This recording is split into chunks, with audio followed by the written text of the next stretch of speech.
आपके मन में कभी तो यह सवाल आया ही होगा कि सारे देवी देवता, अवतार, ऋषि मुनि और आध्यात्मिक घटनाएं सिर्फ भारत में ही क्यों हुई? क्या बाकी दुनिया पवित्र नहीं थी?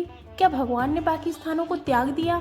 आइए इसका रहस्य समझते हैं। जब सृष्टि की रचना हुई तब पूरी पृथ्वी एक समान थी, न कोई देश था न कोई सीमाएं थी। ब्रह्मांड के निर्माण के समय शिव जी स्वयं ध्यान में लीन थे और यह ध्यान कहीं और नहीं बल्कि इसी भारत भूमि पर हो रहा था। यह वह भूमि थी जहाँ से ब्रह्मांडीय ऊर्जा का संचार हुआ। पृथ्वी के हर हिस्से की अपनी एक विशेषता थी, लेकिन भारत भूमि को विशेष बनाया गया था। इसकी आध्यात्मिक शक्ति से इसे कर्म भूमि कहा गया, क्योंकि यहाँ आत्मा के उत्थान के लिए सभी आवश्यक साधन उपलब्ध थे।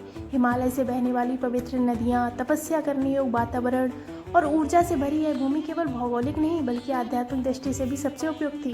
अब सवाल यह उठता है कि बाकी दुनिया क्यों नहीं? क्या वह अपवित्र थी? जी नहीं, लेकिन वहाँ की ऊर्जा संरचना भौतिकता और भूवादी प्रवृत्तियों के अनुकूल थी। वहाँ मोक्ष की साधना कठिन थी, लेकिन भारत की मिट्टी में ही साधना और आत्मज्ञान के बीज थे। यही कारण था कि सभी प्रमुख अवतार राम, कृष्ण, बुद्ध इसी भूमि पर अवतरित हुए। अब जब कलयुग अपने चरम पर है, तब भी यही भूमि आध्यात्मिक जागरण की जगह बनेगी। शास्त्रों में कहा गया है कि कल की अवतार भी भारत में ही होगा, क्योंकि जब अंधकार बढ़ता है तो प्रकाश वहीं प्रकट होता है जहाँ उसकी सबसे अधिक आवश्यकता होती है।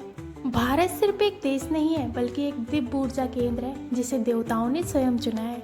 यहाँ जन्म लेना एक सौभाग्य और इसे पहचानना हमारा कर्तव्य। एक और बात, आजकल सोशल मीडिया पर लोग बिना सोचे समझे सवाल उठाते हैं कि सभी हिंदू देवी देवता भारत में ही क्यों हुए। लेकिन जवाब तो तभी दोगे जब तुम्हारे पास सही जानकारी होगी। इसलिए जानो, समझो और फिर जवाब दो।